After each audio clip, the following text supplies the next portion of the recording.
we're ready to get started. Wanted to welcome everyone to Closers Club.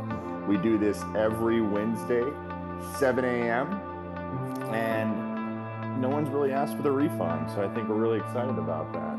It's the best hour and a half of your week or your money back. And we have an unbelievable guest here with us today. I wanted to bring on my good friend, Cynthia Sassi. Cynthia is she's the creator of Fabulous Media Group, which is in how many states, Cynthia? 5? Yes, we are in 5, soon to be 6. Oh, awesome. And it's Arizona, California, Iowa, Wisconsin, and what are the other ones? And Washington's the 5th, and we have Colorado coming soon. Oh, awesome. Awesome. Well, Cynthia has been a friend of mine for several years now, and I wanted to bring her on because she started from nothing. And she'll tell, her story with no resources, with really no contacts. And she basically grew her and the Fabulous Media brand into a digital, marketing empire across many, many states and beyond, and continually growing. So without further ado, Cynthia, how are you this morning? I am good, thank you. I have to agree with Suzanne. The weather here is fantastic today. So, Cynthia, take us back to the beginning of your life. Where did this idea to manifest a huge digital media marketing company from as a young kid? Well, I didn't know that this was the direction I was going to go back then. But I was working actually at a Dairy Queen in high school, and at that time I thought I was going to own a Dairy Queen someday. But I kind of knew that I wanted to be a business owner.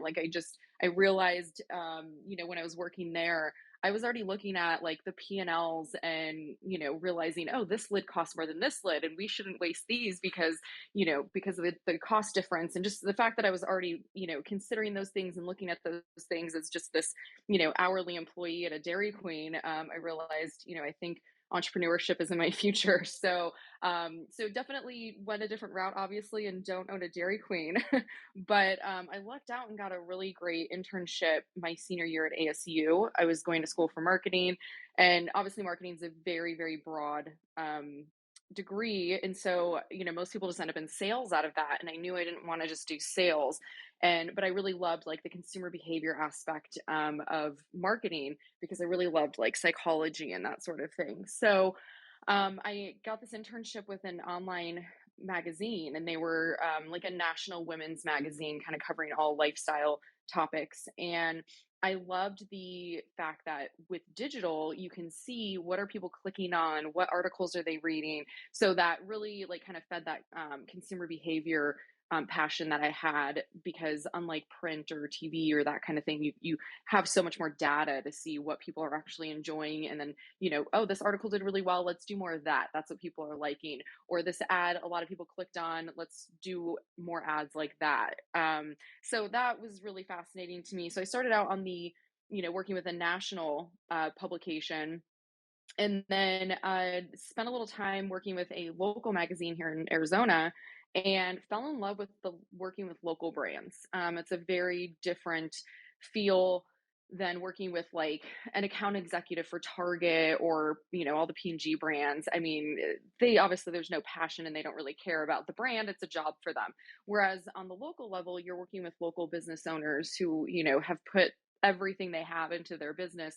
They're extremely passionate about it, and so it just was a lot more rewarding to work with people like that, as opposed to working on the national level. So that's kind of where Fabulous Arizona was born, because it kind of married all of the things that I loved into one, where I've got the digital marketing aspect there, but also helping the local businesses. And so that's kind of how that was started, and that was almost 11 years ago now. Well, here's a question I have for you because I've known you for several years. In Closers Club, a lot of real estate agents, a lot of entrepreneurs, a lot of people that have big dreams and want to create big things. How did you take this idea, selling, McFlurries or whatever? I guess it's not McFlurries, it's what is it, Frosties? Blizzards. Blizzards, yes. You're selling blizzards Yes. to creating basically, this concept of your mind where you probably didn't even know digital media marketing was going to be as big as it is now. Did you get back 10, 11 years ago? Oh, yeah. I mean, obviously, when I got into it, Instagram didn't even exist yet. You couldn't advertise on Facebook yet. I mean, social media wasn't, as far as marketing is concerned, wasn't even a thing yet. I mean, it was just like, personal. So, obviously, I've seen a lot change and a lot grow. Are very different now than when I first got into it. But the companies that I was working with, I had the pleasure of working for some startups when I first got involved, and I got to see them grow from a couple of employees to then getting acquired and building these huge teams. And so I saw what was possible. I think in the beginning, though, I didn't know if it was possible for me, which it's very easy to have that self-doubt of oh, somebody else can do that, but can I do it? And I kind of had to ditch that mindset and just realize I have to just believe that it's possible for me and just do it. All right. So tell me kind of, you went from your internship, you went from working for the magazine. How did you actually start monetizing this and making this into an actual business to begin? Yeah, so I actually was side hustling it for probably about 5 years, and the thing about that is, when you're side hustling it and you've got the secure paycheck from, this other magazine that I was working for, it's really easy to not push yourself to take it to the next level because your bills are being paid by this other paycheck you have coming in. So I had finally, Fabulous Arizona was growing to a point that I was like, okay, I'm going to need to take that leap into self employment sometime soon, but it's scary to do. So I didn't know like when I was going to be ready. And so I had talked to my current employer at the time, and I was like, at that point in time, I was handling a lot of stuff for their business. And so I, told them, listen, this is kind of where I'm at. I think I'm going to, I'll give you guys a couple of months so we can transition me out, and, I can train whoever needs to take over all the stuff that I'm doing. And I figured that would give me some time to kind of figure out what my, how I was going to make money. Because at that point I hadn't really spent a ton of time monetizing what I was building because I didn't, wasn't in the need for it. And so had that conversation. At first they were really receptive and thought it was great. And then within a few days they suddenly decided um, they were upset about the whole thing. And so what started as a 2 month notice turned into a 2 day notice. And I was essentially like let go at that point. And so then it was kind of sink or swim time, which, as scary as that was at the time, I think it was probably the best thing that could have happened because I don't think I ever would have felt ready. So at that point, it was like, okay, I've got to figure out how I'm going to pay rent next month. So it was really kind of lit a fire under my ass to get out there and start pounding the pavement and really make something happen. And thankfully at that point I had spent 5 years building this brand, and people in town knew me. So to when I started like actually having the time, the full, to be able to spend full time on this and get out there and start, selling, I already had those relationships built, which was, really key. So your paycheck went to zero. You're at nothing. I'm just wondering, all these listeners, does this sound familiar? We're all between a rock and a hard place at some time in our life, right? And basically, you have a business, but it's a non-monetizable business at this point. And what Correct. what was it inside of you basically that said, okay, I gotta go. I gotta really hit the pavement? Because you're an interesting person, having known you for so long. Like, your goal isn't to become famous. Your goal almost is to be an exceptional business owner, where a lot of people in your space want to be famous because they're an influencer. Can you touch on that briefly? Yeah, well, something you have to understand is when I started my business, influencers were not a thing because, Facebook was more of just like college focused when I first started. And then, Instagram didn't even exist at that point. So in my head, my whole background was online publishing. I watched these other businesses build up to something that they could then sell for, multi millions. And so, from the space I came from, blogging, Instagram influencers, all that type of thing, that didn't even exist at that point. So that was never really something in my head. I've become a micro influencer by default just because of what I do, but it's never been part of my business plan. So that's definitely different. That's and as I was building Fabulous Arizona, people kept telling me I needed to be the face of it and I needed to post more of myself, and I fought that because while I think it's important for people to see the person behind the brand, I knew ultimately I wanted to sell this. And so I knew I couldn't make the brand dependent on me. It had to be able to live and exist without me. So, knowing that, how do you go from a one person organization to start scaling and making this a duplicatable business? Can you talk about that choice? Yeah, so I mean, I always knew Fabulous Arizona needed to be something bigger than just this one, magazine local here. I just didn't know what that looked like yet. And that was kind of the again where these decisions come in where it's scary. You don't have it all planned out. You don't know what's going to work. And so was kind of like, okay, what's next? Do I do like a franchise model? Do I do a licensing model? Do I do it myself and try and figure out how to run these different states from here? Does it work anywhere else? Does it only work here just because of my contacts? Like, I wasn't sure. And obviously, it was pretty scary to try and, launch this somewhere else. But good friend and mentor of mine, Olenka, who she was just like, you know what, go do it, give it a shot somewhere else, see what happens. If it doesn't work, then you shut it down. Like, it's not the end of the world. So I had to go and kind of take that risk to see, risk to fail. I mean, there was a very good chance that I would go launch this somewhere else and it just wouldn't work and I'd have to just shut it down. And I had to be okay with, the fact that this may not work and it might be a failure. So I launched Wisconsin first, which I know people probably think that's such a random choice, but I'm originally from Wisconsin. So it was an easy one to kind of just go up there, spend time with family and kind of figure this out. So I just threw my dogs in the car and drove up to Wisconsin for a month and stayed with one of my cousins and just kind of started communicating with different businesses, and within a week of me being there, I had writers reaching out to me wanting to get involved. All the businesses were so excited to be covered, and I was like, wow, I've really got something here. Like, this is something that is a need in other places, and it wasn't just about the fact that I had connections here in Arizona. It is a good concept that's working. And so once I launched Wisconsin, I actually had two different girls in two different cities in Iowa reach out to me asking me if I would launch Fabulous Iowa. So the fact that it was two different people in two different cities there, I was like, okay, there's definitely a need for this there. So Iowa was another really random one, but it's, somewhat close in proximity to Wisconsin, and there is clearly a need for it. So that was so I launched that one next, and then yeah, and then so it's kind of gone from there. So now we have a whole team. I have an editor in chief that manages all of the content across all the different states. And then we've also have hired, or not hired, but we actually have contributors in every state that work for free for us. And what's great about that is, one, they live there, so they know everything going on. But two, these people have all come to us and wanted to work with us. So they're passionate about the brand, they're passionate about their states, and all the things that go on there. And obviously, the benefit to them is that they get to go, be in the know, get to go check out restaurants and events and that sort of thing for free, in exchange for, writing on our platform. So that model kind of just fell into my lap. I didn't really know that that's how the model was going to look, but it's worked out really well.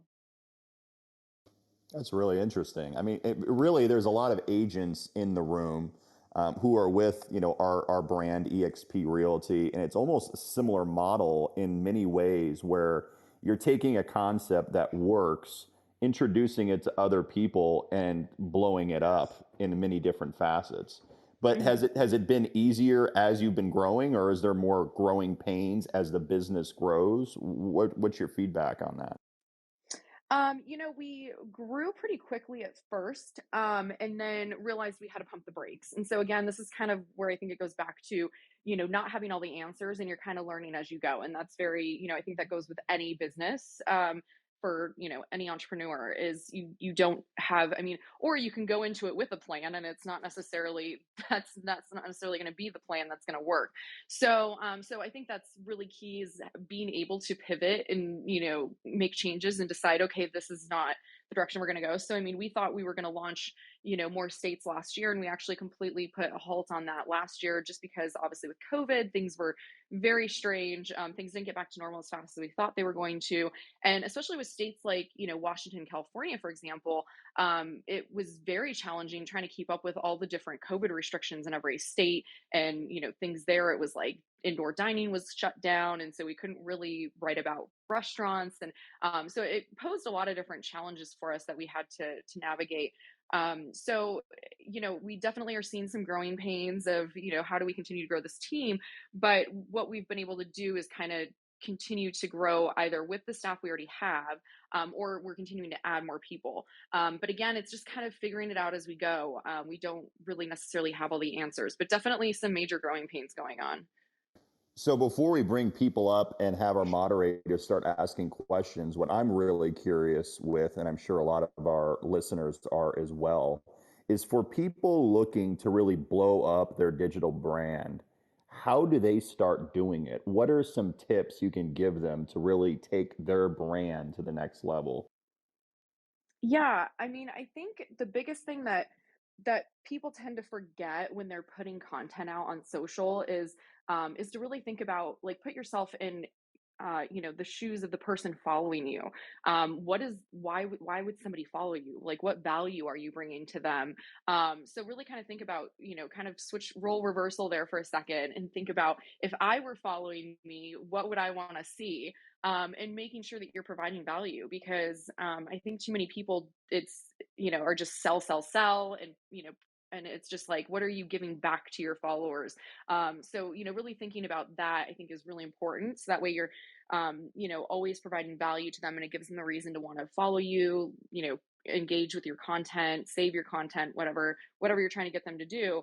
And then the other thing is consistency. So I think that's something that a lot of people, they'll get really gung ho about social for a little bit and they're posting a lot, and then they kind of fall off for a little while because it's exhausting, quite frankly. And I think we can all agree on that.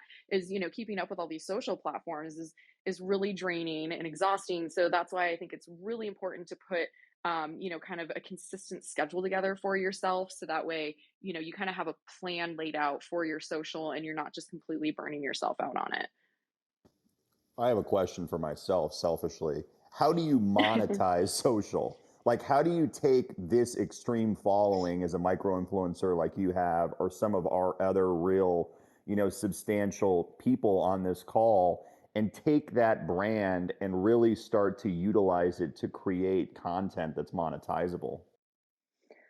Well, I mean, is that the goal though for every person on social media necessarily? I mean, because there's a different type of monetization. I mean, there's monetization as like an influencer or a magazine like myself, where we're trying to get brands to pay us to be featured on our pages.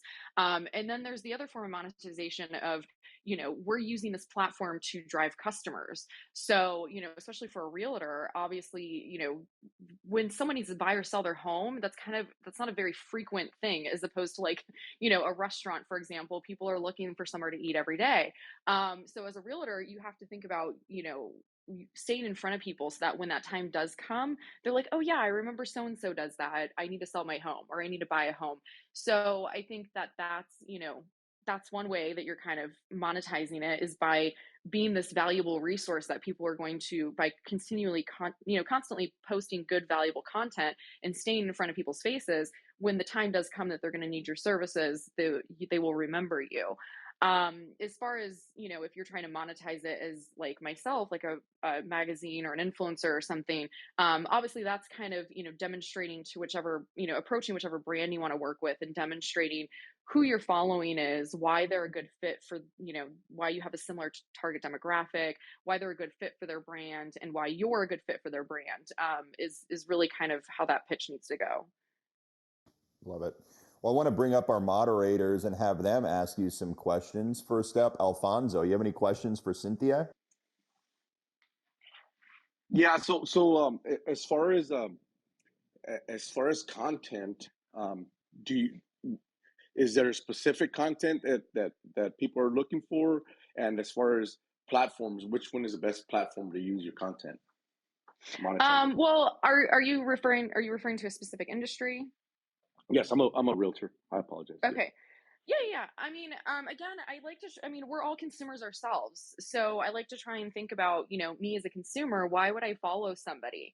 And some of the realtors that I've seen that do a good job of, staying relevant and staying in front of people and giving content that gives us a reason to continue to follow them is maybe they, will feature some restaurants in an area that they, do a lot of work in. So if they're known for buying and selling, homes in a certain area, they might do some like local, business features, which is kind of, it's interesting consumable content for people that, like I said, not everybody's looking to buy a home all the time. So if you're constantly just pushing home stuff, that's not going to be relevant to everybody all the time. So by offering this other type of content that's interesting to people that'll keep them around for the time when they do need to buy, I think is a really good strategy. So, yeah, like I said, some of the things that I've seen is them featuring like some local businesses like restaurants or shops, perhaps talking about, news type stuff like different developments coming up in town, new builds, resorts, and that sort of thing, seems to keep people engaged. Okay, thank you so much. And then as far as which platform, I find Instagram is the best one as far as you can engage with other people the most. Whereas like Facebook, you can't, as a Facebook page, you can't really engage with other people. Twitter is kind of limiting because it's, mostly just text. And then TikTok, obviously you can get a ton of reach, but is it the right reach? Whereas on Instagram, you can get more targeted with the people that you're engaging with. Absolutely. Okay. Thank you so much. Yep. I gotta jump in here. I'm Claudia Hibbert, and yes, I'm a realtor of 20 years, but I had another son. He's gonna be one on Sunday, and my kids are 26 years apart. And you're making so much. Sometimes we get in our own way because we're in the field of real estate. And so someone asks a question like, or you might have addressed who's our audience. I bring up the fact that I have a son who's turning one. All of a sudden I'm pregnant. I'm looking at pregnancy apps. I'm looking at what solid foods to give my son first. I'm looking at how to get him to sleep for 10 to 11 hours. I became someone's follower because of my own circumstances. And so I think a lot of times what we do is get in our own way. And because we're in the field, we don't believe or we don't think people will follow. But you made such a good point. We got to keep pumping out the information, because when the seller begins to become ready is when they say, oh, I've been watching this girl on YouTube, and maybe I wasn't ready then or on Instagram, but I'm ready now. Let me go and check her out. And so I just want to champion example. Outside of real estate, I became a consumer because of my circumstances of having a baby and not really have, I mean, think about 26 years ago. I don't know what's, out there. I wasn't looking into to Disney and all this stuff. I don't know characters. They're telling me about characters and I'm like, who's that? And they're like, Claudia. And I'm Yeah, just like, I gotta learn this stuff all over. So let me tap in to the resources that can help me become a better mother, better informed. And so I totally agree with you on that. Too yeah, cool. definitely. That's awesome. Hey, Brian, you want to say anything, buddy? Hey guys, I'm just listening with one ear. We got some stuff going on, but it's amazing to hear these stories. Cynthia, how you doing? It's amazing to hear your story, and Hi, I just thank love that you. you guys are sharing and inspiring, and much needed for us today. We had a little family tragedy, but I don't want to. So I'm just listening with one ear. But good morning. Awesome. Well, our prayers are with you guys. Lisa, is that how you say your name? Lessa? Yeah, life is short. Appreciate. Make the best of Lisa? it. Do you mean me, Lisa? Sorry. Yes, you. Hi. So I'm at the EXP in Portugal, and so one question I have, Cynthia, is I'm actually struggling with creating my own brand. Like at the moment, I have a team of 27 people in Portugal. We kind of just have a brand of Portugal Properties team. but I'm kind of struggling with my own brand because I'm busy, which is good, but I don't know what to do. Would you have any suggestions with regarding that? As far as kind of figuring out what your brand is? Yeah, like I know a lot of agents have their own name out there. They have their own creating their own sort of personal brand. I don't have anything like that, and I've been kind of trying to work out for a while what to do to create that, if that makes any sense. Yeah, and and I think you could sit down and say, okay, this is, how I want to put myself out there, and this is the look and feel I want. But also maybe you don't know what that is yet, and you just start putting content out and you kind of figure it out as you go. I think that's totally okay too. So, I think that's kind of what I did as well, was kind of putting out content and if I were to go scroll back many years ago, I may be like, oh, what was I thinking? But at least I was putting something out. And then, as I was going, it was kind of like, okay, I'm liking how this looks or how this feels. And this really, this resonates with how I feel I, want my brand to look, whereas this does not. And so I think by just starting to put stuff out there, you can kind of hone that in as you go. Thanks. Yeah, I am putting out a lot of obviously properties and all that, but I'm very bad at putting my face out there, if that makes sense. Yeah, and I don't think that people need to force themselves to do things they're not, that maybe doesn't feel authentic to them. So, me personally, I don't do a lot of the talking into the camera type videos, even though everyone else is doing it.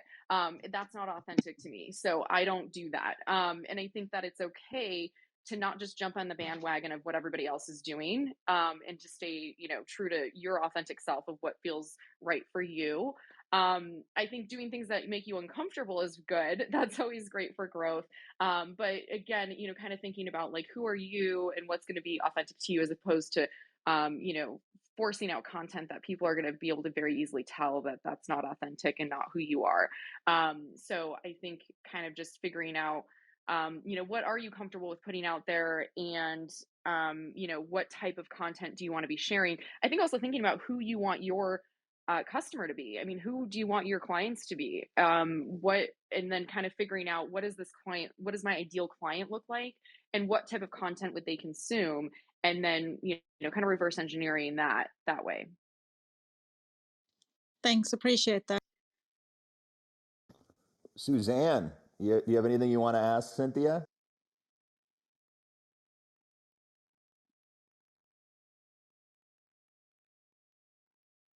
Well, I love Cynthia's energy and I love her spark and I love her confidence in her voice. I find it interesting to hear about everything that's going on, and building a brand is important and keeping it cohesive in all those states. What is your formula for consistency, Cynthia? Yeah, that's a great question. And that's something that kind of scared me as I grew, was how do I maintain this consistency? So we have an editor in chief that she oversees every piece of content that goes on every website. So even though we have contributors that are, supplying content for every state, she touches everything before it goes live. So, that way we have that consistency across all the states in terms of what the content looks like and how it's being put out. Same thing with the social media. So we have one person that manages all of the different platforms. I do give them a little bit of leeway on stories. I mean, obviously, if I see something that I'm like, okay, that is atrocious, we don't want to do that, I will call that out. But a lot of them follow, they've been following the stuff that we've already been posting. So if I do let them have access to post stories when they go to an event or to a dinner or something, they kind of already know the feel of our brand. And so I don't just give someone like a new contributor access right away. I make sure that like I see how they're posting things to their stories about our brand first, and then once they feel comfortable, I'll let them have access. But we have one person that's kind of the gatekeeper, and so all of our contributors kind of dump all of their photos and videos and stuff that they take into photo folders and stuff that we have, and then we have the one person that's kind of managing to make sure that everything's consistent across the platforms. Will do the posting for the different social channels as well. So I think having that gatekeeper is pretty important. Thanks. I think that answers my question. And also, you say Instagram. You think is your top platform, and then from that, what are your platforms and you think that are the best read? Again, it kind of depends on what you're doing. Like for example, if you are a fashion blogger that can sell, boots to anyone around the world, TikTok would be great because you can get tons of reach very easily on like TikTok, for example. But if you are a realtor trying to, target people that live in a specific place, it's a lot easier to be able to identify, your target market on like Instagram, for example, because you can use geotags and interact with different accounts based on where they're located a lot easier than something like TikTok. And again, like I said, on Facebook, you can't really interact with other people there. LinkedIn's great for B2B, so especially if you're in like commercial real estate, for example, I think LinkedIn is a great option there. But obviously there's other, I mean, if you're using Facebook from your personal account, that's fine. Just as a Facebook business page, it's incredibly difficult to get reach or to engage with other people. So if you're using your personal account for business, there's obviously a lot more you can do there. Why do they even have business pages? It seems like there's always too many hurdles to jump with the Facebook business page. I completely agree. It's best basically Facebook business pages that become pay to play. So unless you're spending ad dollars, it's they're kind of useless at this point. But I do feel like everybody needs to have one and needs to be, so even if it's just you're, scheduling out content that's posting there consistently, it's one of those things where, research has shown that most people, when they are going to choose a realtor or choose a business to go to, or they're going to make a purchase, they go and check out all the person's different social platforms or the business's different social platforms. So while they're doing their research, they're going to go check out your Instagram or Facebook, whatever. So I think it's important to have a Facebook page and to keep it updated, but it's more so for those purposes of when someone is researching you, as opposed to, I don't think people are going to find you through your Facebook page. Well, I'm on Facebook, Instagram, and LinkedIn as a realtor. Is there anything else I should be on? I think those are great platforms. I don't think that jumping on whatever the latest trend is always the best plan, because then you're going to end up stretching yourself too thin.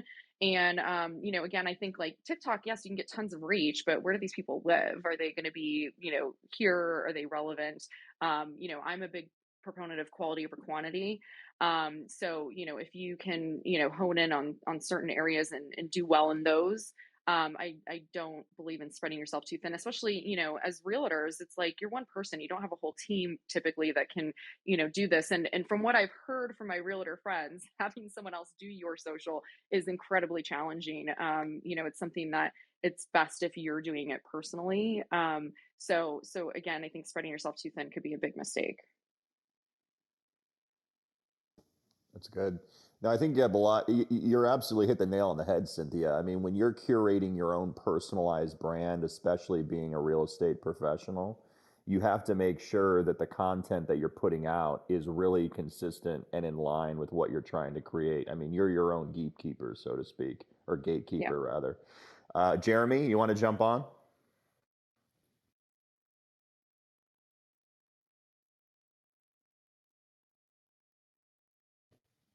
Jeremy? Hey, hey, Michael. I'm occupied right now. Apologies. No problem. Ryan? Hey, good morning, everybody. Thank you, Cynthia, for your time. I appreciate it. I'm learning a lot. I'm a new realtor. I'm just waiting on the state to send my license back to EXP. So we're just in that Well, process. congrats. Thank you. I appreciate that. I've started using social media more. I use my own personal Facebook. I can't really.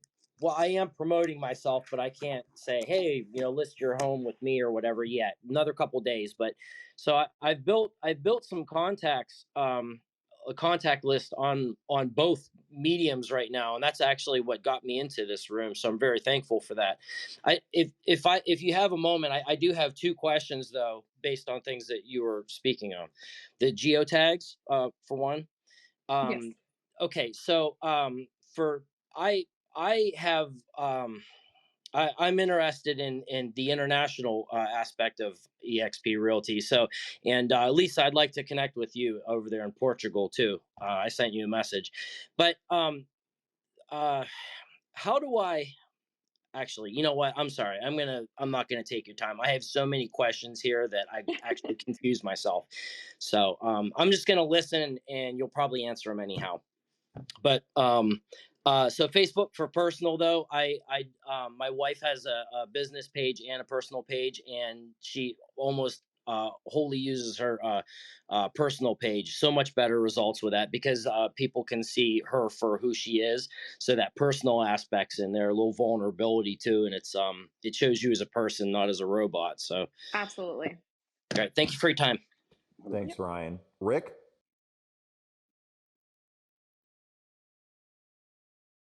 Rick, you want to jump on here real quick? Yeah, sure thing. Thanks, Michael. Thanks, Cynthia. I've just been really impressed on the times I've been able to get on this call with getting to know Brian and now his brother, who seems to be identical to him. And that's kind of part of my point is that success leaves clues and is duplicated. At least the best success is, and I'm seeing that in all the people that I hear talk on here, and it's so encouraging. And unfortunately, so does failure and bad business. It all leaves clues, and it seems like so many people that get involved in these conversations, they have experienced maybe both and end up here because they're seeing the fruit of the success and the outreach. And Cynthia, you're doing this for free, and Matthew and Brian, you're not doing this compensated. It's because you have this desire to help people grow. And one of my daily goals that I write out is, how can I make people around me richer? How can I make more millionaires? How can I make more successful people? And I see this group as being pivotal and critical in helping me to get there. And so that was just kind of something that you guys have reiterated in my mind, and why I've been associated with Brian and his team and Michael O'Malley, who's been critical. So it's really been great to see. And that's just really my comment. I'd love to hear you chat on that, Cynthia or Michael. Powerful, man.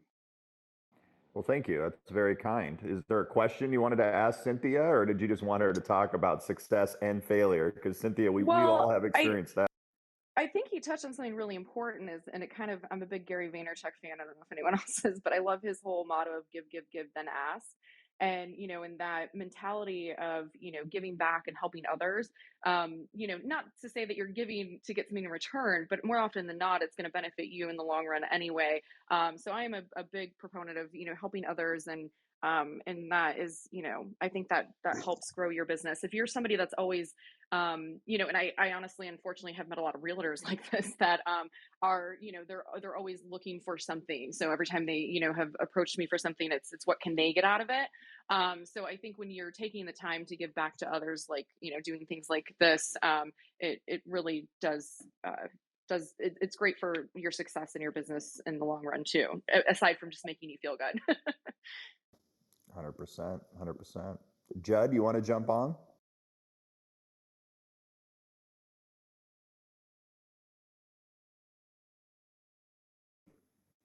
Judd?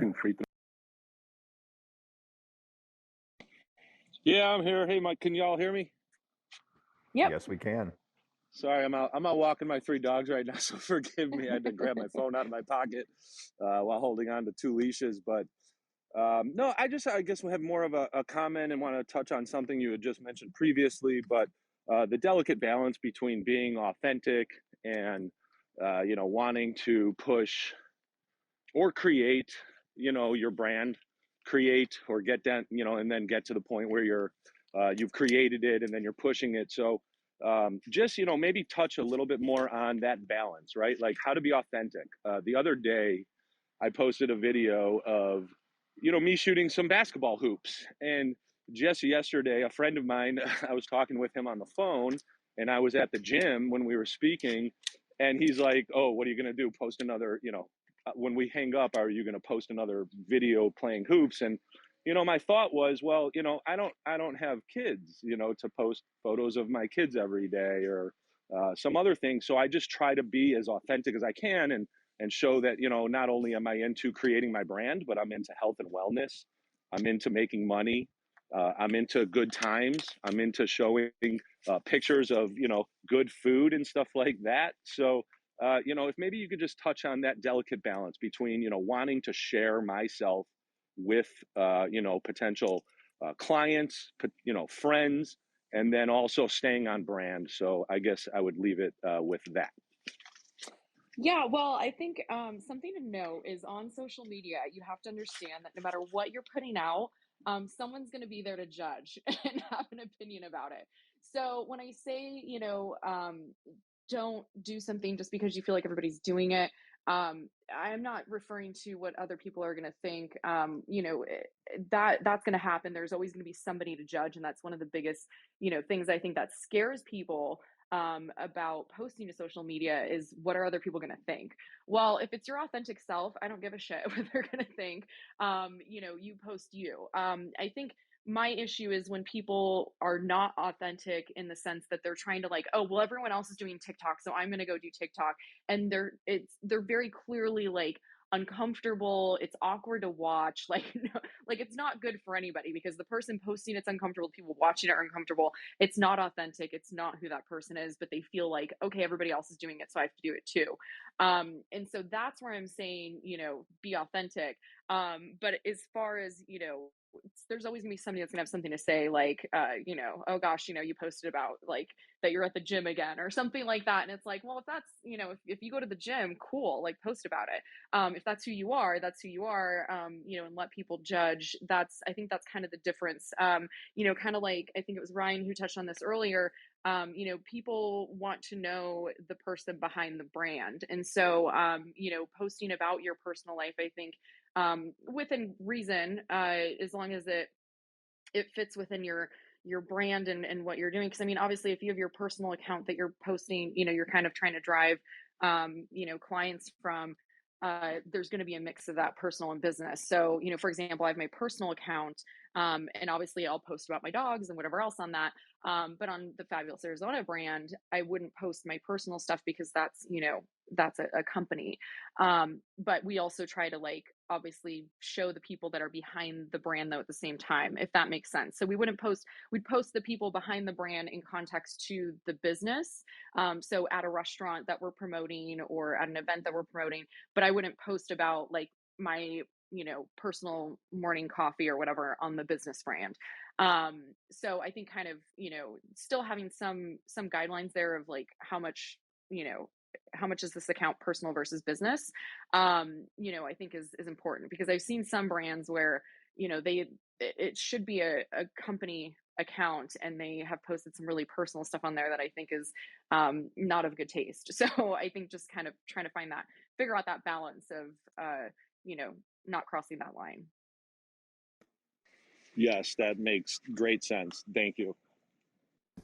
I like watching Judd shoot 3-pointers. It inspires me. So keep on shooting, bro. Keep on shooting. Trust me. Hey, Because you're the original inspiration, Alfonso. So yeah, no, I'll keep it coming. hey, keep on shooting. Because when I get a referral, I'm gonna think of my guy that shoots baskets over there. And guess what? Now we have a connection, right? I didn't know you were a Right. baller. You miss all the shots you don't take, right?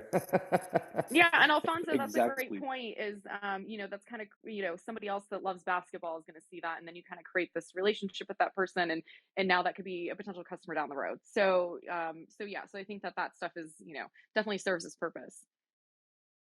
Justin, you want to jump on? I do. I do. Hi, Cynthia. And first off, before I start, I just want to give my love to Brian and Matthew with whatever's going on in the Colhane family right now. That being said, I recently hired a videographer, and she's on my payroll now. We're starting to put some content together and stuff like that. And one of the things, and please forgive me if you already answered this. I was having some technical difficulties. Um, but you had mentioned something about contributors on your site. and they work for you for free or whatever the situation is. So I'm kind of curious in how that works, or how is this a play for someone like me who's going to put content out there? Where does whatever your company is, where does that benefit someone like me in the real estate field? Um, I don't. What exactly do you mean? Like in terms of trying to utilize like trying to get somebody to contribute for free to your business? Is that what you're saying? No, you had mentioned something earlier about how you have some contributors throughout the country that work for you. So I was just curious Mhm. on how that works for your business, and like, is that something that you offer? Say, with like, say I have a video and I'm like, oh my God, I need to talk to Cynthia, like, see if she can make this into something. You know what I mean? Like, how? That's where I'm trying to figure out where the play is here for. Is there a partnership here? Does that make sense? Oh yeah, for sure. I mean, obviously with our, we are a content platform. I mean, the whole purpose of our business is to put out content. So that's, obviously a little different than, if you're obviously you have to, thanks to social media as as almost any business person now, you have to put out content, but that is entirely our platform. So that's a little different. But so in addition to my online publishing company, I also have a full service marketing agency with a business partner. And I also, on my personal brand, I do, consulting and all that sort of stuff. I work with videographers and that sort of thing. So, we actually have a home section on all of the websites on all the different states where, we've done features on realtors and, different homes for sale and that sort of thing. So definitely a lot of different ways that could, we could work together. I don't know if that fully answers your question, but if And it might have been a very loaded question. I mean, I feel like it's probably more than just like a quick 30-second answer, right? So yeah. we'll just have to connect Instagram or something like that. I did want to also welcome you to Clubhouse. I see you got the new little tag here. So hopefully you'll Yeah, take. and it's funny because I do, people have been like, you have to get on Clubhouse, and I'm like, honestly, I manage 15 different Instagram accounts, so I was Oh, good. like, I can't. Oh, yeah, I was like, I can't fathom another platform right now. So it was one of those things where I've had the invite and I've been sitting, on it for a really long time, and so thanks to Michael, here I am. He pushed you over the edge that time, huh? Yes, Made you yes. jump out. Well, and then I just wanted to make one more comment. I love kind of the message today, and I don't know if anybody else is catching on to this, but attraction is all about people that believe the same things you do. And I tell people all the time, people do business with people who believe the same things you do. So whatever your content is, like you guys are talking about, like the whole basketball thing that Alfonso and I believe it was Judd were talking about, like, yeah, there's going to be a time where like some guy who loves basketball is like, oh man, there's that guy, I got to do business with him because I see him shooting 3-pointers all the time. So Yep. I love that message today because I am a 1,000% believer in the way that attraction works, in that Hmm. regards. Absolutely. Yes, sir. Thank you, Justin. Hmm. Shantae, you want to pump your mic? Hi, good morning. Hi, Cynthia. Good morning. Good morning. I just had a couple of questions. So you had mentioned earlier that, posting on social media can be exhausting, don't spread yourself too thin. And I definitely agree with that. And I was just wondering if you have any tips, like, because I do all my own posting. I'm a fairly new agent, and it is very, very exhausting. Always trying to keep in front of people's faces, and always trying to keep up on, the social media. I usually just do Facebook and Instagram. I don't go past that because it's already too much, and I don't like spending a whole lot of time on there. And I do post only things that, I have kids, so I'll post things about my kids or things that are helpful. I try to also add value to help people. Maybe they need to know about mortgage rates or, something for the kids, little things like that. But it is just very exhausting. Do you have any tips on ways that I can still kind of keep doing that and it doesn't take quite so much time and effort? Yes, absolutely. I talk about this a lot. It's something that I love to talk about, actually. I highly recommend like blocking out, maybe it's even just an hour. I don't know how much time you'd actually need, but even if it's just an hour a week, to plan out what you're going to post for that week. And so that way you're not on the fly every day trying to like think up something when you've got 500 other things going on, especially because, running your social media account is not your full-time job here. So I think I feel like what I see happen most often for business owners is, they try to post in the moment and then they get too busy and then days go by and they haven't posted anything. So I think sitting down on, whether that be a Friday or a Sunday or a Monday or whatever day works best for you, taking an hour to plan out, these are 3 posts I'm going to make this week, and schedule them out. You can either save them as drafts on, Instagram, or you can use an app like later.com to schedule social posts for the actual feed posts. I highly recommend that. And then something else that, I like to do with my agency clients is we theme out the days. So that way it makes it easier when you're trying to think up content. So for example, like Motivational Monday, a tip for Tuesday, those kinds of things. So that way you've got like these themes for the days. That way when you're sitting down to come up with that content, it helps you kind of very quickly figure out what you want to put on each day, because you already have an idea of what type of content's going to go there. So maybe you're featuring a home, a home that you're selling once a week, and then maybe you're featuring some kind of mortgage tips or something another day, and stuff like that. So I think that kind of really helps by planning that out.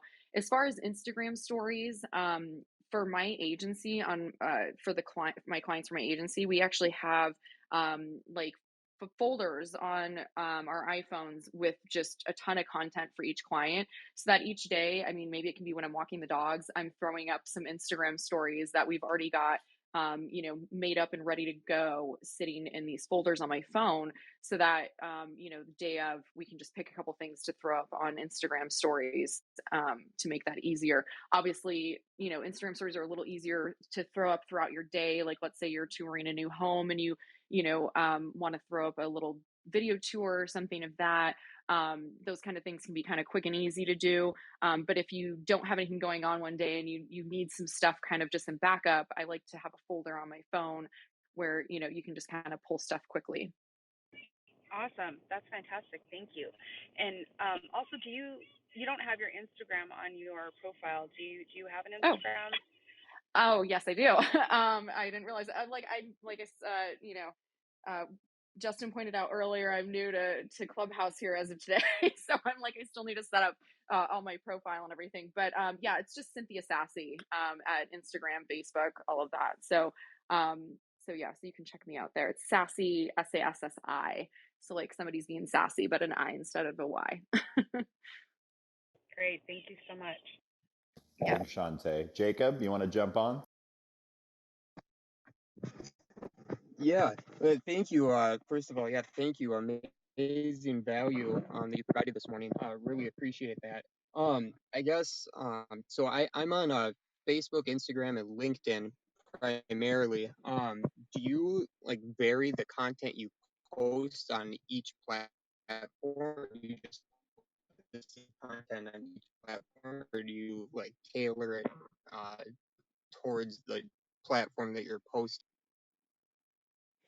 So for me, I post mostly the same thing across.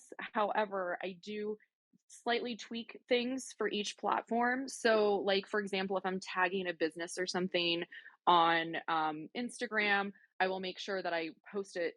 When I post it to Facebook, it's not just the Instagram handle on there. I actually will go in and then tag the actual proper page on Facebook. On Instagram, I might throw like a link in bio, reference, because you can't do, a link to something. Whereas on Facebook, I'll make sure that the actual hyperlink's there. So I'll just do small tweaks like that. But for the most part, I do the same content across all the platforms. Awesome, thank you. Bobby, you want to jump on? Absolutely. What's going on, Michael and Cynthia? I actually kind of missed a little bit of the conversation. Brian pinged me up, but I love this topic. My expertise is in real estate, but so I did. I finally, hired a PR team and hired some people to run the social media, and it's, I think it was very advantageous for me. But I shoot content all in one day generally, a bunch of with a videographer and just a bunch of filming and all that, and it's usually dripped out, once a day, several times a day through all my social media platforms. But it's extremely important to have a social media presence. Absolutely, 1000%. I agree with that. But I gave you a follow, Cynthia. Would love to connect. Love to get some of your feedback on, my Instagram and some of my social media, because I'm definitely investing a lot in it.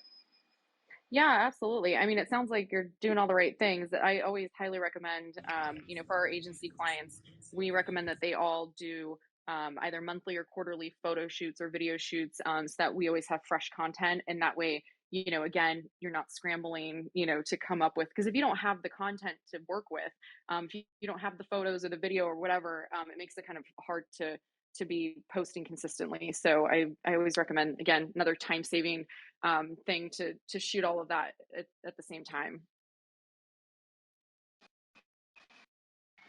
Absolutely. Thank you. Thanks, Michael. Thank you. Jana? Good morning. Thank you so much for this subject matter. I just recently was able to attend another social media sort of tips and tricks, and one of the discussions about optimizing your social media accounts. For example, it was thought, pictures for Instagram, then it went to videos, and it was like, you got to do reels. And it's like, hey, you want to reset your Instagram, do lives. Do you have any optimization tip or trick for the Facebook, LinkedIn, and Instagram that you could share with us? Yeah, I don't know if you guys have seen that meme that it was like Instagram started out all just fun and games of here, post a picture, and now it's you got to post a story with a poll, with a reel, with an Instagram live, and it's just madness, quite frankly. So again, I think do what you can. I mean, it's really can be just complete madness trying to keep up with the stuff that changes so frequently. If you are running your own social media, there is a podcast I do recommend that comes out once a week. It's called the Social Media Marketing Talk Show.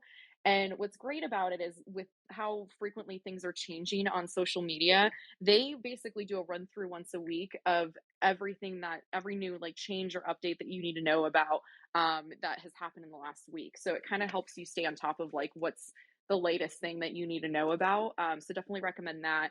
But yeah, I mean, doing polls and the question boxes and Instagram stories kind of helps boost engagement and reach because, Instagram rewards you for using all of their little tools and everything that come on the Instagram stories. And obviously, the more people engage with your stories, Instagram's then saying, oh, this is content that people are engaging with and enjoying. Let me show it to more people.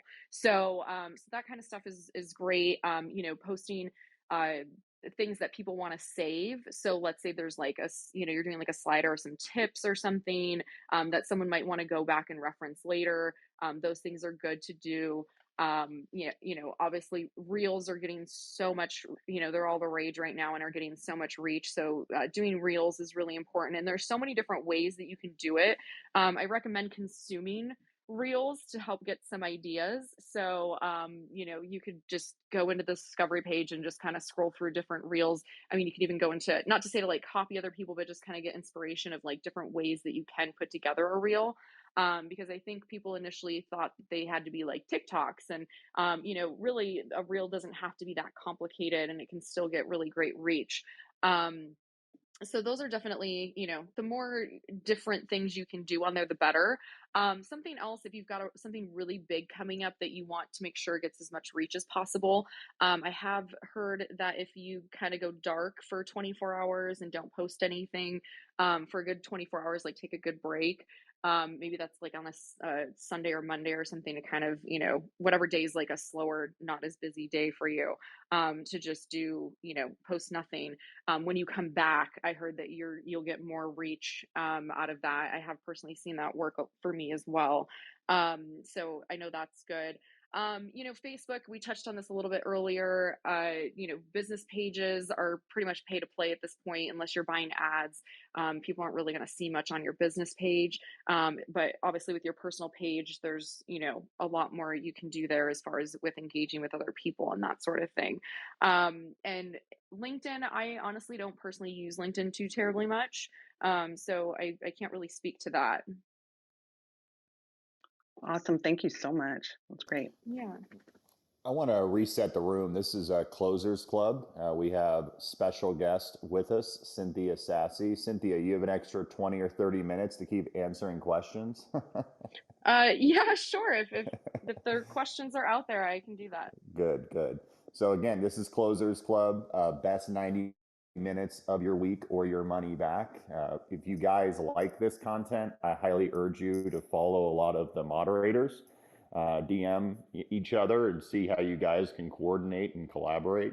Cynthia is in, what are you, six states right now, or 5 going into 6? Yes, 5 going into 6. Yep. Awesome.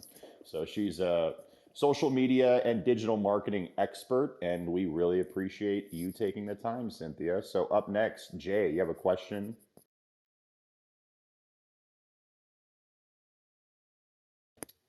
Jay? Yeah, sorry about that. Had my mic on mute there for a second. Morning, everyone. Yeah, actually, I have a question. So I have a lot of folks who are on my team who are trying to, get started with social media just in general. One of the hardest problem I think that we've been trying to contend with is just also not just necessarily the content, but just being able just to put themselves out there. Any suggestion on that? As far as, feeling comfortable with putting themselves personally out there, like Right, their right, right. Because much of what we do is just so much about us and branding the actual individual. It's they find it a little bit difficult, a little bit awkward. I guess that's the word. Yeah, I mean, the only way it's going to get easier is to do it more often, I would say. I did say this earlier. I do think, being authentic is important. So, if me personally, I don't like speaking on doing the selfie speaking into the Instagram stories thing. That's just not, it's not me. It's not who I am. So if I were to do it, it would feel really, it wouldn't feel genuine. So that's just something I don't do. So I do think that, you need to go with what's most authentic for you. So if that's, written form or whatever, that's fine. But if it's just more, I'm uncomfortable doing it, because I've done public speaking, emceeing, I've gone on TV, and I can tell you the first times I did those things, I was terrified and hated it, and now it's like I do these things all the time. So it was just, so there's a difference between it not being authentic and not being comfortable. And the only way to get better at that is just to keep doing it. So I think just practice makes perfect there. Do you feel that, or do you have any input as far as whether or not video makes it better, or just get your information out there, or just plays around with the algorithm more effectively? Video, graphics, or just simply just pouring your heart out in a sentence or two? Yeah, I think so. Obviously Instagram will reward you for utilizing all the different mediums. And so I think, Hmm. you don't want to do just video, but I think mixing video in with photos is great. Also people get to feel like they get to know you. So people will feel like they're getting to know, especially, if are you real estate, I assume? Yes, that's correct. Yeah. So I mean, especially, I feel like especially if somebody's hiring a realtor, it's going to be because they, kind of feel a connection or something to that person. Hmm. So obviously by doing the video, then they're going to get to feel like they've gotten to know that person a little bit, even if Hmm. they haven't met them. So yeah, the one thing I do would highly, highly recommend is if you are doing videos like that, please caption them. 80% of people watch videos without sound. Yeah. So it's, because a lot of times people are out doing something or they're somewhere where they can't have the sound on. Hmm. So, by captioning it, that, definitely makes it a lot easier for everyone. They do have, Instagram did come out with the auto captioning now. So you don't even have to like type out the captions. It'll just auto caption it for you, which is great. Yeah, that's a good point. Great. Thank you. Thanks, Jay. Ashley Miller, what's up, Ashley? Ashley, you want to jump on?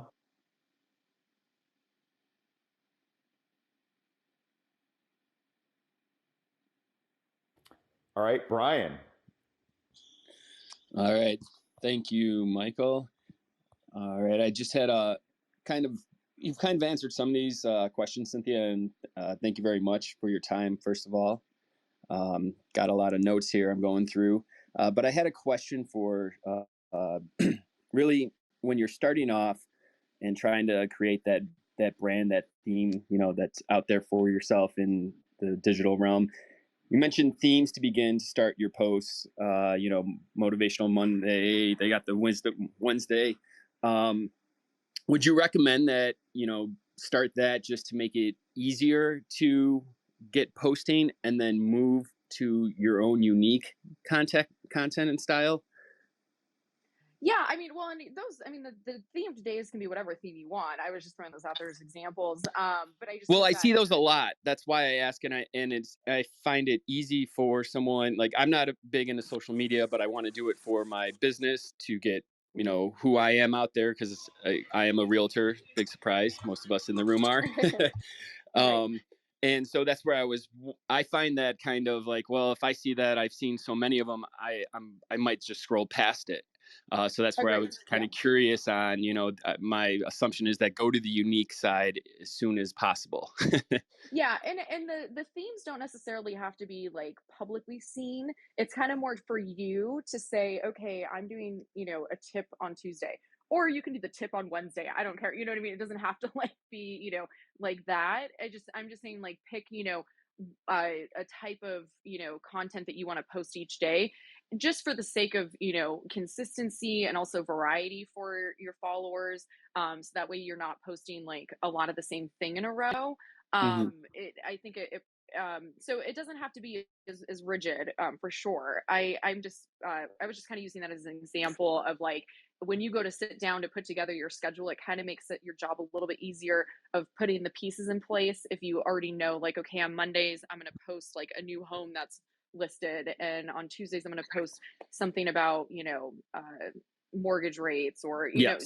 that way if you kind of have an idea, it'll just make your job so much easier when it comes to putting together that schedule. Sure, absolutely. And I've seen people recommend doing the regiment with the day, whatever the day of the week is, starts with, Hmm. relates to some kind of tip or Wednesday wisdom and stuff like that. Yeah.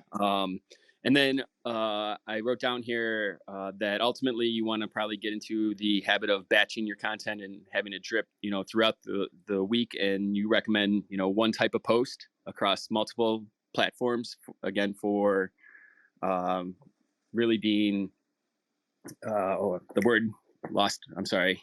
Yeah, I mean, Consistent, but I don't think consistent you and efficient with your. yeah, I mean, I think that, again, this social media is not your full-time job here. So we're trying to find ways that you can, utilize these platforms but not kill yourself. That's kind of the whole key here. So it's, you're probably different people are, I mean, yes, there's gonna be some overlap, but you're gonna have different people seeing your content on the different platforms. So I don't think you need to completely, post something completely different on every platform, because there are different demographics on the different platforms and different people. So I think there's enough. Obviously, again, there is going to be some overlap, but I think there'll be enough of a difference that, it is okay to post the same thing, across the different platforms. Sure. I had one last quick question. In your opinion, for a realtor trying to get, realtor trying to get their business out there and who they are, uh, staying in the lane of being authentic, uh, what would you think would be a good rough percentage of sales versus info versus personal? The because you want to sell yourself, what you can provide to the client. You want information about the areas and the service area you provide, and then you also want information about who you are. I was just curious if you had any thoughts on what that percentage might a good blend might be.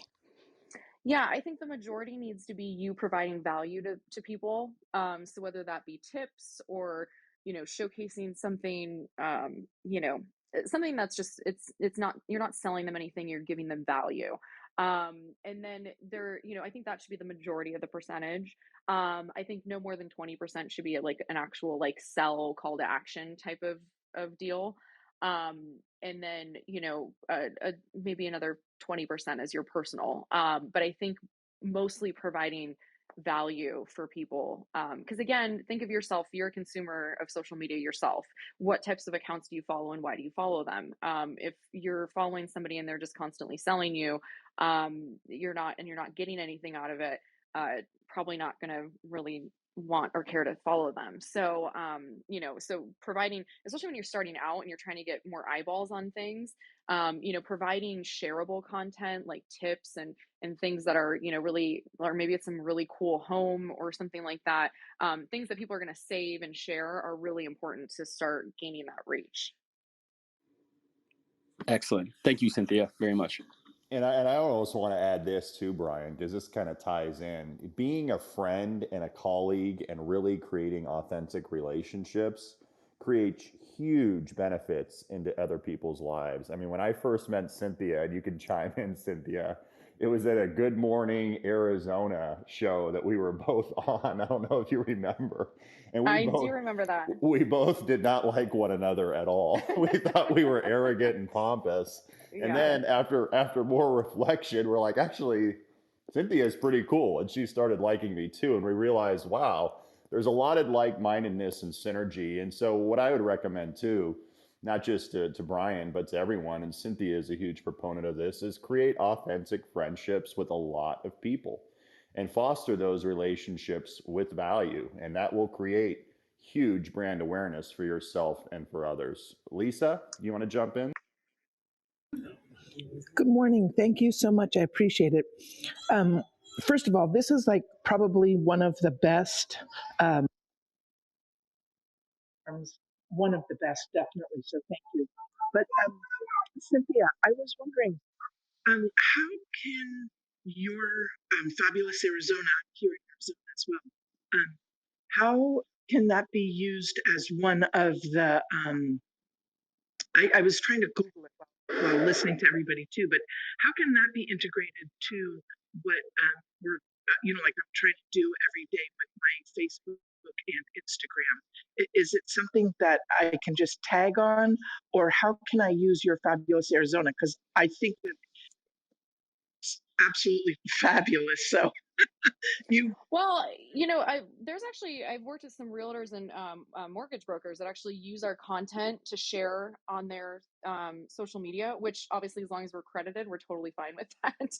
But when we were kind of talking about providing value to your followers, you know, we've obviously got tons of great local content of like things coming up to do, great restaurants to check out. So, you know, obviously utilizing, you know, some of that content to share with your followers is, hey, here are some great things coming up to do this weekend, or, you know, it's definitely a resource, I think, for that. If you wanted to incorporate that, I know some people have used some of our stuff in their like newsletters that they send out and that sort of thing. So, you know, if you're trying to not reinvent the wheel on sharing some things for your followers, you can definitely repurpose stuff like that. thank you so much. Yeah. And I think too that it's a time saver, because I think that your point about spreading yourself too thin, I'm more fearful of spreading myself too thin and burnout sometimes than I am doing a little video with me, talking into my phone and like that. But you're just absolutely wonderful. And I appreciate you taking the time today. This is just invaluable information. And I hope to be in touch with you soon. And I'll definitely check out your fabulous Arizona in detail. Thank you. Oh, great. Thank you so much. I appreciate that. Thank you, Lisa. Alicia? Hi, good morning, everyone. So Cynthia, thank you so much for joining us today. It's been amazing information that you've been providing us. I wanted to touch upon the statement that you made about the call to action, about 20%. So what if the call to action is about engaging with the people that are interacting? So it's like, oh, like this or follow or comment or share to increase that engagement with the people that are on your page. So it's not necessarily a call to action to sell, but for more engagement. I don't think that honestly performs very well. Asking them to do an action like that. The only time I would recommend using that is maybe if it's like a really great tip or something that you're sharing, and you're like, Okay. hey, if you were to say something like, hey, save this so that you can, come back to find this information later when you need it, or something like that. I think is a good call to action. But I think asking people to like or share something doesn't always, come across the best. Okay. And then I had another question, if you don't mind. Yeah. So I do multiple things. And so I'm wondering, because I have one Instagram, and I'm wondering about how to incorporate all the different aspects that I'm involved in into one platform, or would that come across as confusing? I mean, I think it really depends on what it is. I think if the different businesses have a similar target audience, then I think Mm-hmm. it's fine. As long as you're kind of continually kind of reminding people, like, these are all the different things I do. Mm-hmm. I think, my personal account's probably a little bit like that, because I do have 3 different businesses. And so I think a lot Mm-hmm. of times people are like, what does she do? Yeah. But what I do is all my businesses though have their own um, platforms, Mm-hmm. and then I kind of help promote the other the businesses on my personal platform Got it. that way. Okay. Perfect. Thank you so much. Thanks, Alicia. Stephen?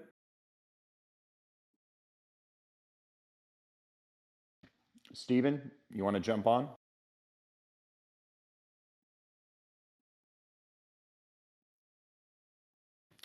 Brennan? Yeah, I got a question. Thank you so much for everything this morning, Cynthia. Good stuff this morning. Um, I'm wondering if you use like one of those websites to manage your postings on all your platforms. Like, do you use a website that posts simultaneously onto 5 different platforms, or do you do it very individually? Yes, I actually have a couple different platforms I use. I use Later and Iconosquare. Okay. Later's one I would probably recommend for for personal use, because it's not as robust. It's a little less expensive. Iconosquare is very pricey. The reason I Oh, use I'm that looking one for is free. I'm looking for free. yeah, You got any yeah. suggestions? So Later has, I think, a free option for a very, very small scale. I mean, I think you can only post so many. You can have only so many accounts and post only so many posts a month or something like that. Gotcha. So there's that. I mean, if you're wanting to, you can also, like, on Twitter and Facebook, you can pre-schedule stuff on there, and they'll auto post for you, but you'd have to go into into individual platforms to do that. Whereas, like, on Later, for example, you can go in and do everything at the same time and then have it blast out together. So Later will save you a little time. I mean, like I said, I mean, it's like, I think, $20 a month or something for for Later, so it's not terribly expensive if you did want to pay for that. Gotcha. But obviously you can do scheduling on Twitter and Facebook, and then you can save drafts for Instagram, and then just publish them that day that you want to publish them. Okay, that's a good idea too. Nice. All right, so my other last question then is I'm a fan of Instagram. I'm probably heaviest on Instagram out of all the other platforms. I love the visual. It's exciting to me. But people have told me that my Instagram personally as a business page is like a little too busy and it looks a little unorganized. And so how important is it to like have a nice border around all of your pictures, or like pick a general theme for your page that all of the posts could kind of follow so they all look visually the same? Does that make sense? Yes, I think consistency is very important. So if you're doing any kind of like graphics or visuals, making sure all of those look kind of the same, or have it the same kind of template or theme or something is really good.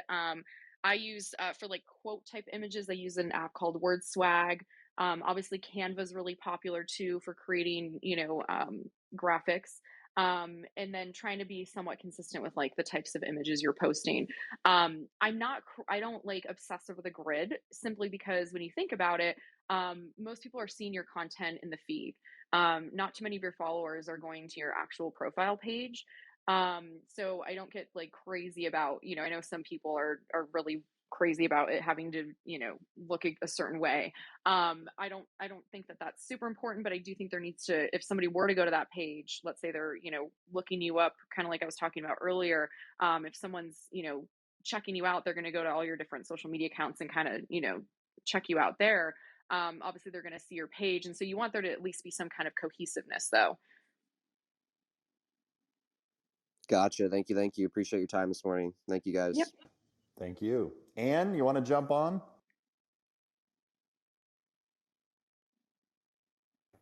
Anne?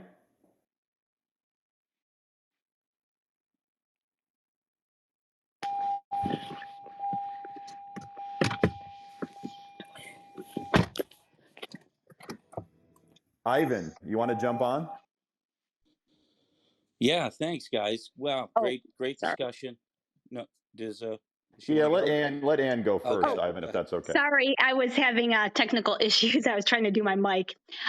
So, anyways, yeah, thank you so much. I did have a comment about the.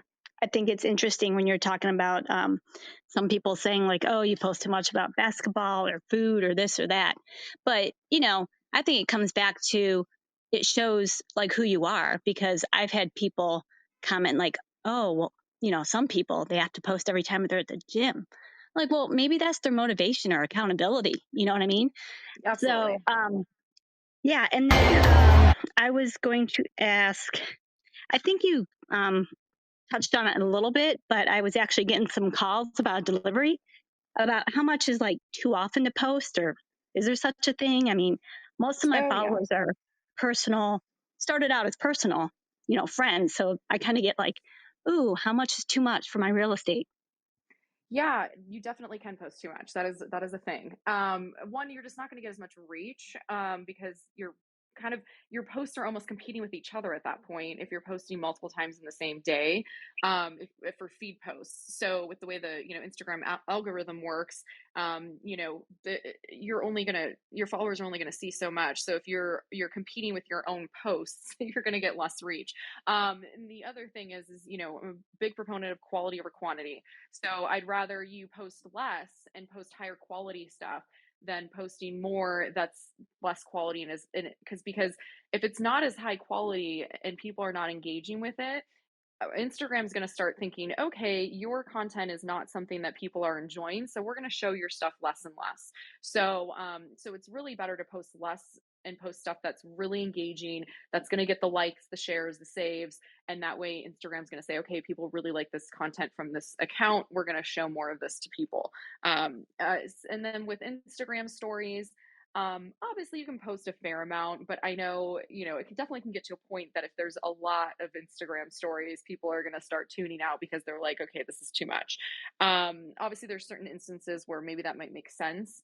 Maybe you've got a new home that you're showcasing and, you have like a 10 series, 10 stories like series where you're showcasing all the different areas of the home or something that would make sense. But, obviously don't want to overdo that either. Thank you. Thanks, Anne. Ivan? yeah. Hey, guys. Thanks for this great discussion here, and Cynthia for your time and getting your insights, and all the mods really for putting this on and helping us with social media. So thanks. So yeah, my comment, kind of question, just thinking about social media strategy and what info we're putting out there. But, after looking at it for a while, it seems like when someone just comes on and it's their face or them and it's a picture of them in like whatever authentic situation they're in and they look good. And I mean, like, and I want to ask you, just coming from a magazine, I mean, you're selecting beautiful pictures and, I think people do want to look good on social media. I mean, it is kind of like high school yearbook in the sense, Facebook, you want to, show yourself. It's almost like your picture has come alive. And so whether it's, it seems like reels, people want to see videos, people in action. And it's like the default to me is, when in doubt, just put yourself on there. I guess the question is, how do you make yourself look as good as possible? And, in terms of taking great pictures of yourself. If you had any insights about that. Thanks.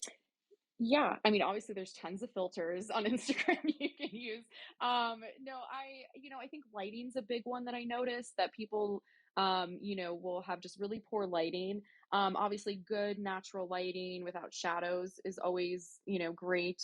And paying attention to your background too. There's, sometimes you'll see just strange things in the background or a messy room or something like that. So I think lighting and just making sure that, you're paying attention to your surroundings and your background, whether you're doing a video or a selfie or whatever it is. I think those are two really important things to think about. And so, okay, just to follow up, and so what are your thoughts in terms of just throwing the camera on, and like it's not about really thinking about some scheduled strategy, but it's really just about sharing your life and showing who you are.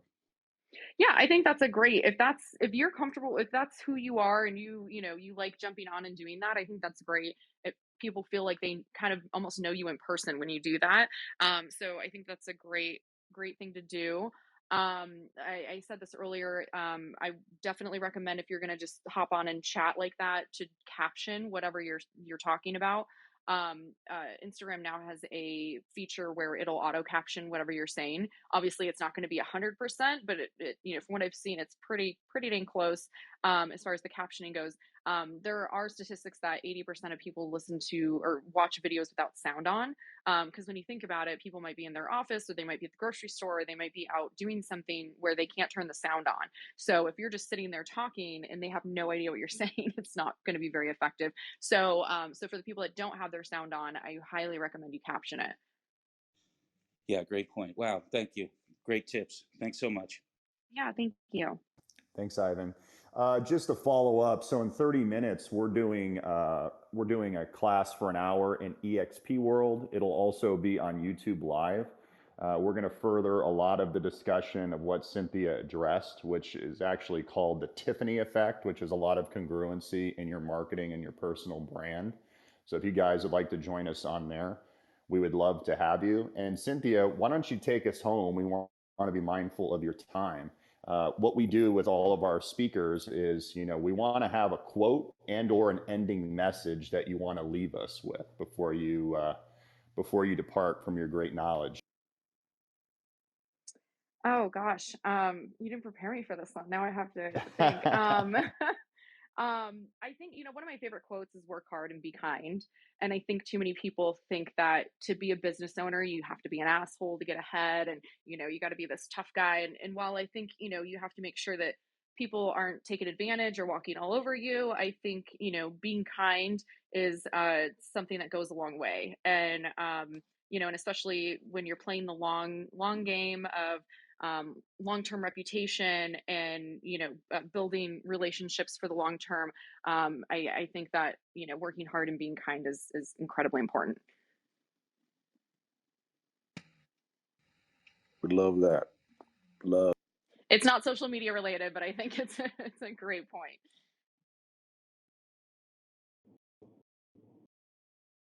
Oh, okay. All right. Yeah. So thank you guys so much. I know Matt wants to jump on here and say something. Hold on. I can't because I'm connected. Oh, okay. He wants to talk into here. Hold on. Sorry, my phone's connected to the recording. Hey everyone, so like Michael said, come on by, check out Millionaire Brand Creation, another thing Michael's doing every Wednesday, 9 a.m., episode 2. We're playing, if you're in EXP, you can get into the Colhane Cloud Suite, password Colhane1 all caps, or if you're not and you want to watch on YouTube, we're live streaming it to YouTube. You can find the link on meetcolhane.com, meetculhane.com. And thank you so much, Cynthia. We really appreciate you having you, just dropping so much knowledge, spending your morning giving everyone, tips to really improve themselves and elevate their business. That's what we're all about. Yeah, thank you guys so much for having me. Thank you, guys. We appreciate your time, and we'll let Cynthia go. Thank you, Cynthia. All right. Thanks, guys. Thank you, Cynthia. Have a great day. Thanks, Cynthia. Thank you. Bye. Awesome. Bye. Thank you.